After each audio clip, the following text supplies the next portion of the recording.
Before we get started, I'll give an update similar to last week.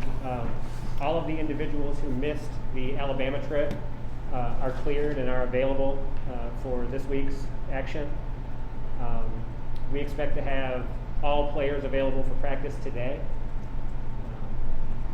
And there's really not an update further than that. It's all good news.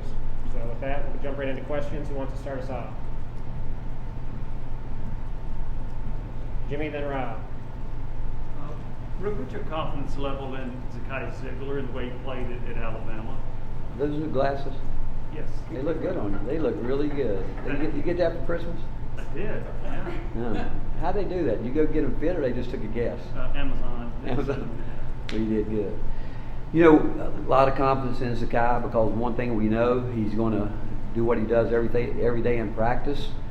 You know, what you see him do during the game, that's what he does every day. And, you know, he's fearless. He's going to go at it. I think he's a player that, you know, he's able to let mistakes roll off of him real quick and keep competing. But when you play as hard as he plays, and really he tries to get at it every possession on both ends, and that is what coaches want, and that gives you a great deal of confidence because when you got a guy like that, you realize that he's giving you everything he's got, and that's why you want him out there. Do you like point guards that are fearless? Absolutely. They have to be in so many different ways, and you know, where they've got a tough job because defensively they're asked to do a lot. They're going to get hit a lot, especially in today's game with a lot of ball screens, and then you're expecting them to run your offense for you. I mean, it's a lot that you're putting on them, and he's done really a terrific job for getting in here a week after school started and picking up the system. But we had a day off yesterday, and I came over and walked into Pratt, and he was up in the gym with one of the coaches working on his own. That's the kind of person he is, the kind of player he is. We keep telling him what he's got to do to get better, and he's up there working at it, even on his own time, above and beyond what we ask him to do. Coach, how much confidence do you think your guys gained going to Tuscaloosa last week, playing a game like that without perhaps your best backcourt, best front court player being in it for 40 minutes? Well, Rob, I think the key was we didn't, you know, once those guys went down, we didn't mention to them like, hey, you know, we don't. I mean, we really do have a mentality that we're going to, what we have, we can go play, and we believe it today. We with the group we have, we could have won the game, and but you know, once those guys, you know, we found out they weren't going to play. We didn't make a big deal about it. We said, okay, we're putting our game plan in. This is what we want to do, and we went in fully expecting to win, and knowing that some guys were. We've seen it happen. You know, the one thing as a coaching staff we talked about was, you think back to last year at the game with Vanderbilt over there. Remember, they had two players that didn't play, Pippen and DeSuze, and how well they played because guys that didn't get an opportunity as a coaching staff. And again, I think that every guy we've recruited, we believe in them, and we just know that yes, some of them are still learning what it's all about. But overall, the work they put in, and when they were given an opportunity, I thought everybody did a pretty good job with it. Ben, Mike, and Greg. Against Arizona, you were kind of able to throw the ball to Fulkerson towards the end, and obviously didn't have them against Alabama. Do you feel like the guys that were on the court kind of executed okay and just missed shots, or were they kind of searching? Well, when we were up 6, we had 3 bad possessions in a row. Took 2 quick shots in transition that we shouldn't have taken from the 3 where we weren't balanced, and had a mid-range shot that we should have kicked out. And that was a time when Santi wasn't in the game too, where I think he would have controlled it a little bit more in terms of. But those 3 possessions to us as a staff was the biggest 3 possessions in the game. Even though coming down the end, you know, you got to give them credit for scoring the way they did at the end of the first half and at the end of the game. And we had 2 breakdowns. We had one in the zone late, and we had a ball screen breakdown.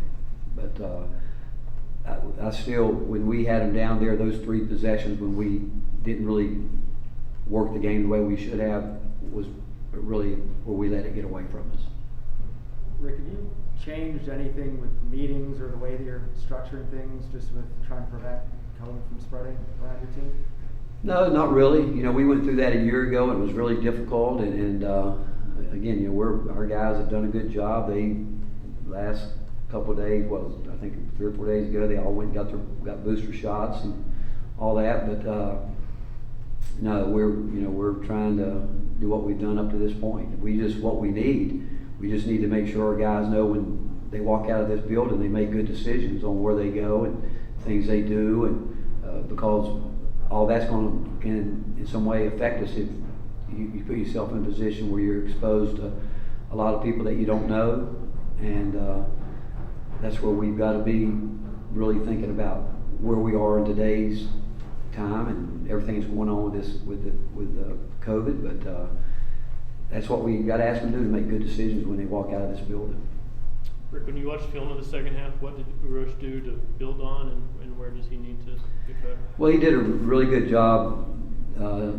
He worked his tail off on the boards, and he did the same thing running our break. He tried to get down, and he was a guy who created a lot of angles for Zakai, mostly getting in there, but he played hard. And again, there's a great example. I think the more he plays and the more that he will do what we want him to do, especially when he gets the ball, if he'll continue to get more consistent on ball screen defense, he's got to be a factor around the rim, whether it's, we're not asking him to block a lot of shots, we're asking him to put himself in position to affect shots, whether it's taking a charge or going straight up with 2 hands up and making guys score over him. But those are the areas that he needs to improve in. Jimmy, Mike, and Rob. Rick, who do you think is your best three-point shooter, the guy that you won't take in the three late in the game? Well, I mean, you look at numbers. I would say this to you, Jimmy. We talked about our shooting percentages right now, and we tried to show the guys the difference in a good shot and a bad shot in terms of balance. I can tell you this. Santi obviously is a guy that can shoot the basketball, but he's being guarded harder than anybody on the court. Zakai's a guy that can really shoot it. If you went out there every day and had a shooting contest, those two guys would be right there. Josiah is a guy that when he has his balance and he shoots rhythm shots, I think he's a 44% three-point shooter. And but when he's forcing it, not balanced, that's where he is right now. But after we showed him that the very next day in practice, I think he was 6 out of 8 from the three-point line, because he was taking just smooth rhythm shots.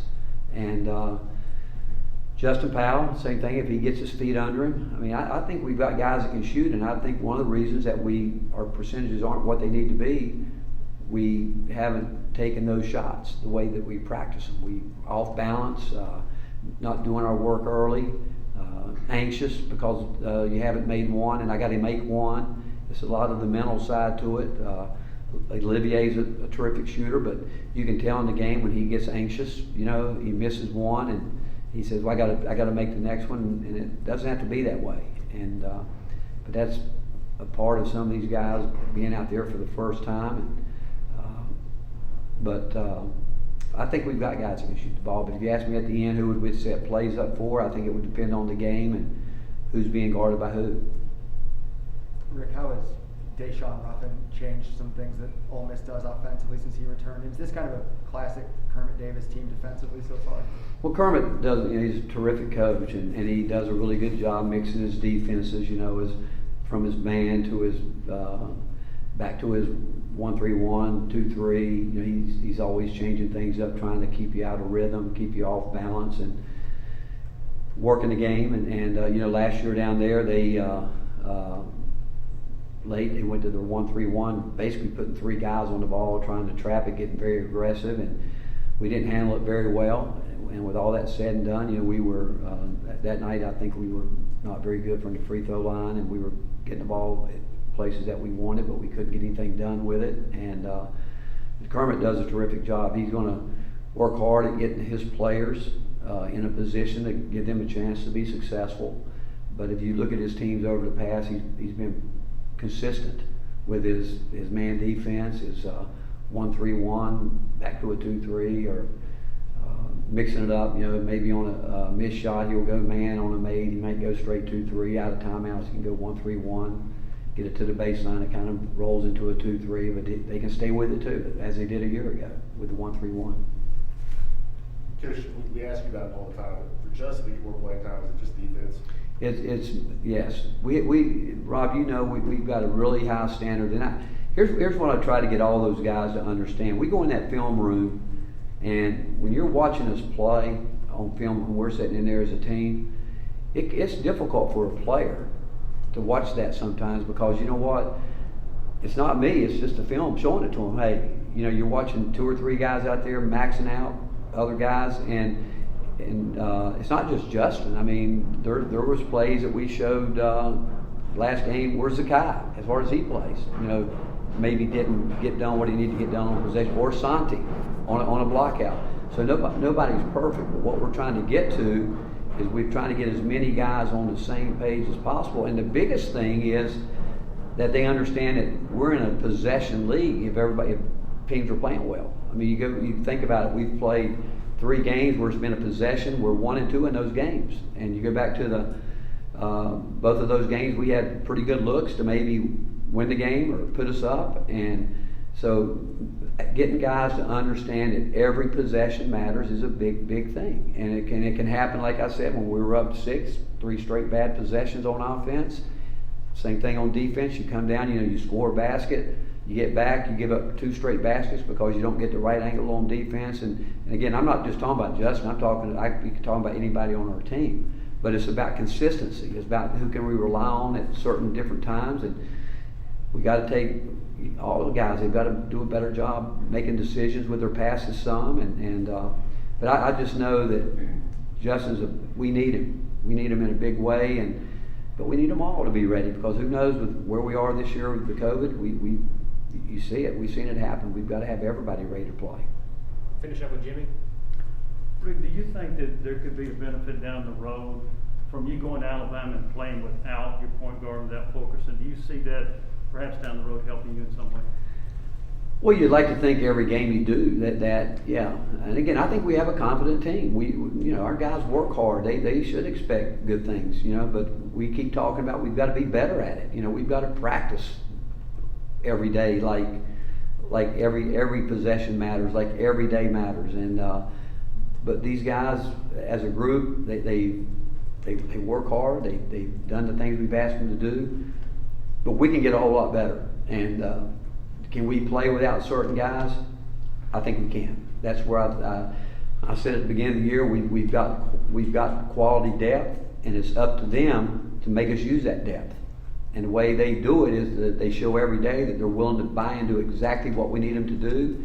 And if every guy on this team does that, we will play 10, 11 guys. Thank you, Coach. Okay. Thank you. Hey, Drew Roach.